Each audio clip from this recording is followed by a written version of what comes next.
नवऱ्याच्या आईची मरेपर्यंत मला सेवा करावं लागणार आहे, ही तुमच्या मनाची पहिली तयारी करून ठेवा.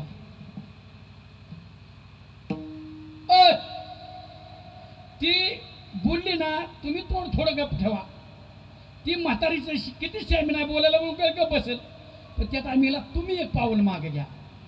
नवऱ्याच्या आईची मरेपर्यंत आपल्याला सेवा करायची मनाची तयारी करून ठेवा. दुसरी गोष्ट आपल्या सासूचा कधी अपमान करू नका.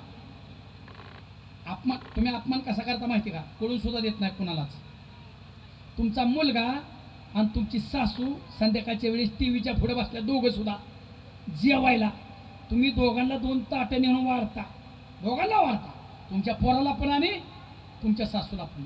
पण जाता जाता ताटं ठेवून जाता तुमच्या पोराला म्हणता, सासूला नाही म्हणत, तुमच्या पोराला गीळ गीळ गीळ फुकाटचं गीळ म्हणता. कोणाला? पोराला. आणि म्हणायचं असतं कोणाला? शाबास. तोंडाने मान्य का? अपमान करू नका. तिसरी गोष्ट, कधीतरी, रोज म्हणत नाही, कधीतरी आपल्या नवऱ्याची आहे म्हणजे आपली सासू झोपल्यानंतर ती जर प्रेमाने हातपाय दाबा. अगं बाई, ही पहिली 2 बरी होती, पण ही तिसरं काय काढलं आहे? काय होईल? आपल्या आईचा आपण हातपाय दाबत नाही का? आपल्या नवऱ्याच्या आईचा हातपाय दाबला ते आशीर्वाद दिल ना, मग दाबा ना कधीतरी प्रेमाने हातपाय. पण दाबताना मी सांगितले प्रेमाने दाबा, नाही तर असं दाबा म्हातारी झोपेत उलटी पालटी करून टाका. आता या सोना म्हणतेल्या मगाच्या बसणं फक्त सोनांना सांगतोय, पण आमची म्हातारी किती खोडीची ह्याला काय माहिती. त्यामुळे आता आया ऐका, आपली सून आपल्या घरात कुणाची जेव्हा आली, ए बोला की. आतापर्यंत बरं वाटत होतं सोनांना बोलत होता. आपली सून आपल्या घरात कुणाची जेव्हा आली? आपल्या जेव्हा आली, बरोबर आहे. आपला होता म्हणून ती आली ना, आपला नसता तर ती आली असती का? तुम्हाला ती नव्हती आणायची तर तुमचा देवाला सोडायला पाहिजे होता ना, फिरून द्यायला पाहिजे होता गावात. नाही तर आता फिरते तिचे ना 30ची 35ची. आपल्या घरात आपली जेव्हा आली ना, तुम्हाला आपल्या घरात आपल्या जेव्हा आली ना, ऐका, तिच्यावरती तुम्ही तिच्या स्वातंत्र्यावर गादा आणू नका. आणि तुमच्या काळात किती तीर मारलं ते आत्ताच्या नवीन पिढीला सांगत बसू नका. आमच्या काळात असंच होतं, आमच्या काळात तसंच होतं. आम्ही एवढी चोळी घालायचो, आताच्या एवढ्याच एवढ्या घालत्यात ना. ग बसा, त्यांच्या स्वातंत्र्यावर गादा आणू. दुसरी गोष्ट, आपल्या सुनेची तक्रार शेजारणीकडे जाऊन करू नका. सगळ्यात घाण सवय, वाटोळं झालं माझ्या पोराचं, का सोनाय चांगले स्वयंपाक कोण करतो? पोरालाच करावं लागतं. का तक्रार कशासाठी करता? कशासाठी तक्रार करता? तक्रार करू नका. काय सांगायचं, माझ्या काळात पावशेर कोणी त्याला महिना काढायचे, महिना याला किलो लागतो, आठवड्याला किलो जगल का माझं. अगं तुला काय करायचंय? तुझ्याला 10,000 पगार होता, तिचा लाख कमावतोय, तिने चपात्यात याला तळून देणार का गोडे त्याला अंगा डबा अंगावर ओतून घेऊन देतो. पण गप ना, कशाला तक्रार करते शेजारणीकडं? बरं, जिच्याकडे तक्रार करायला जाता तिच्या सुनेने तिला 3 दांडली, ही तुम्हाला सांगितलं का? तिने सांगितलंय का? घरोघरी तक्रार करू नका. तिसरी गोष्ट, तुमचा पोरगा दिवसभर दमून आल्या संध्याकाळी तुमच्या सुनेची तक्रार तुमच्या पोराकडे अजिबात करू नका. तुमच्या सुनेची तक्रार तुमच्या मुलाकडे करू नका, कारण तुमचा मुलगा तिचं काहीही करू शकत नाही. काय करेल? वाघ आहे का तुमचा पोरगा? वाघ आहे का? तो वाघ होता, आता त्याच्यावर दुर्गाम असल्यामुळे त्याचं मांजार झालं. ही तुम्ही समजून घ्या ना थोडं. तक्रार करू नका आणि नवरा बायको सतत भांडण करू नका.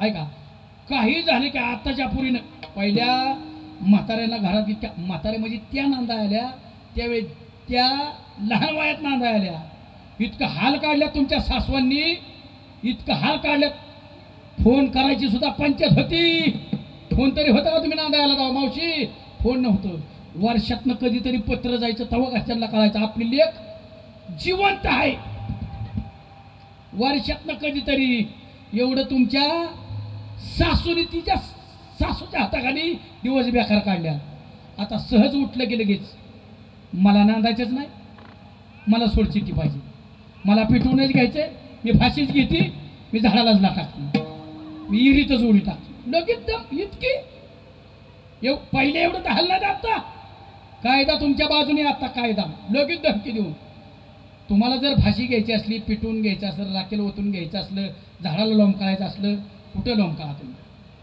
पण त्याच्या आधी 5 मिनिटं ऐका विचार करा आणि मी सांगतो तेवढी गोष्ट आठवायची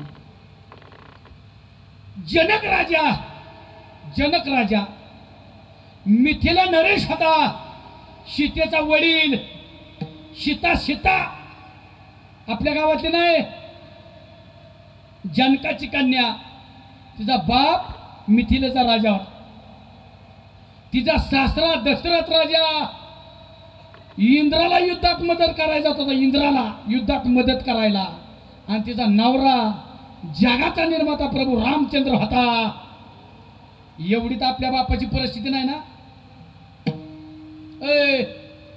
आपला नवरा इतका तर मोठा नाही ना ऐका इतकी मोठी परिस्थिती होती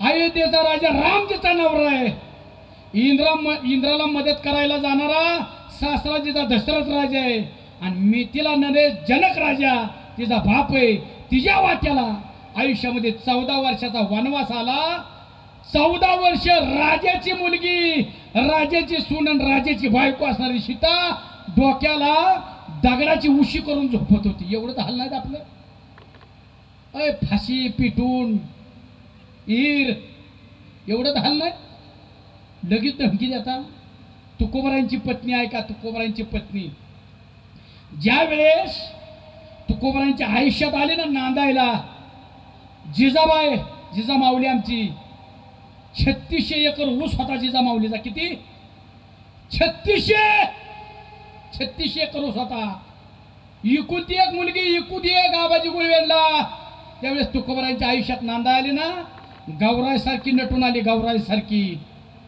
अख्खं सोनं होत 3600 एकर ऊस म्हणल्यावर तुम्हीच कल्पना करा ना अख्खी सोनीने मडली होती आपल्या पायात पैंजण कशाचं आहे चांदीचं आहे सोन्याचं तोडं पायात होतं जोडवी आपल्या पायात कसली ती चांदी सोन्याची जोडवी होती मनगा ते कसल्यात आपल्या भेंटेक्स सोन्याचं होतं सोनं गौराई सारखी नटून आली पण 5-7 वर्षात काय नियतीला संसार करून द्यायचा नव्हता देवाला संसार करून द्यायचा नव्हता तुकोबारायांना लंकेची पार्वती झाली फुटका मणी सुद्धा अंगावर राहिला नाही फुटका मणी सुद्धा अंगावर राहिला नाही जिजामाऊलीच्या तरी सुद्धा जिजामाऊलीचा असा नियम होता तुकोबाराई जेवल्याशिवाय जिजामाऊली जेवत नव्हती जिजाबाईचा नियम होता जिजामाऊलीचा आपला नाही एवढी मोठ्या घरातली पोरगी फुटका मणी राहिला नाही तरी तिने पतिव्रता धर्म सोडला नाही आपल्याला प्रश्न करतो आपला नवरा फक्त गावात देवदर्शन करायला गेला सकाळी 10 वाजता रोज 11ला येणारा 12 वाजले तरी आला नाही तुम्ही जेवायचं थांबचाल का हा तुझा तसाच देव करत बस माणसाल तुम्ही तुझ्या कुठं नादी लागू मी आणि माझं का हाल करून घेऊ इतकं सांभाळावं लागतं आज संसार वर्ष 2 वर्ष 5 वर्षाच्या पुढे टिकाय मागानात कारण काय सहन करण्याची शक्ती संपून गेली आपली आता कुठली एखादी सून आहे अशी सांगा की त्या 8 दिवसात आई बरोबर बोलली नाही फोनच झाला नाही संग एक तरी सापडेल का रोज बोलती रोज काय बोलती तिची तिलाच माहिती काय जेवली का, झोपली का, उठली का, बसली का. तासभर फोन झाल्यानंतर तासाने पोरगी म्हणते, बरं मामा ठेवू का फोन, मला काम होईल. तरी मामा तिकडून म्हणते, बाया माझ्या बबलीला लय व काम. एवढं बोलून तासभर. तुमच्या सासवांना जरा स्वातंत्र्य नव्हतं, माहेराला पत्र पाठवाय स्वातंत्र्य नव्हतं, तसल्या दिवस काढल्यात. आणि टिकून दाखवून बर रोज ह्याची भांडणं होत नव्हती का नवरा बायकोची. म्हातारा म्हणायचं, अरे म्या म्हणून सांभाळली तुला रोज, म्या म्हणून. आणि ही पण म्हणायची मी म्हणून दिवस काढलं. म्हातारा म्हणायचं तू निघून जा, दुसरी आणीन. रोज भांडणं व्हायचं. पण ही पण निघून गेली नाही आणि त्याने दुसरी केली नाही. इतका संसार करून दाखवला आणि इतका करावं लागतो, तेव्हा तो प्रपंच कळला जातो. आलं का ध्यानात? ऐका, हा प्रपंच आहे, हा प्रपंच आहे. ह्या प्रपंचात अडकलो आपण आणि त्याच्यात अडकल्यामुळे ह्याच्यात अडकलो आणि हा प्रपंच वसरून जावा असं तुकोबरा. प्रपंच वसरो, प्रपंच वसरो,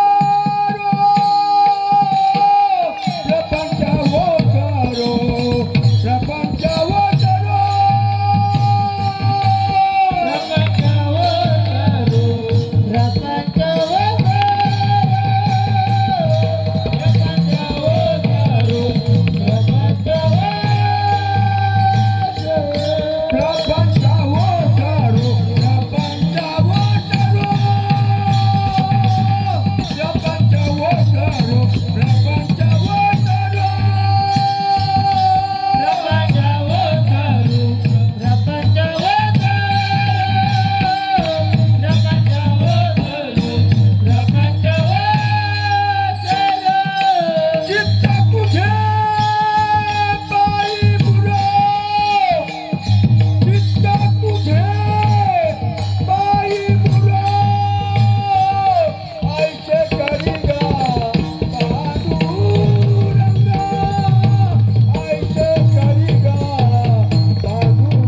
तुम्ही होच म्हणता नुसतं. आवाज वर यायला नाही कसला आम्हाला. वर येऊन बघा तरी आता.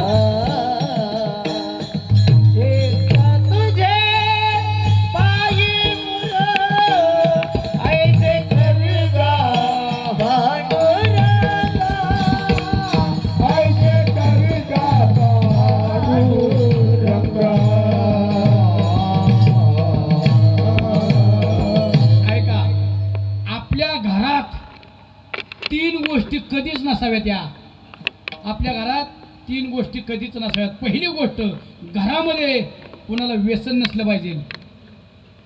घरामध्ये कुणाला व्यसन नसलं पाहिजे. जर आपल्या घरात कुणाला व्यसन असेल ना, त्यांनी कीर्तन झाल्या घरी जायचं आणि घरी जाऊन लगेच आपल्या भिंतीवर लिहून ठेवायचं, लिहून आमच्या घराला कीड लागलेली आहे.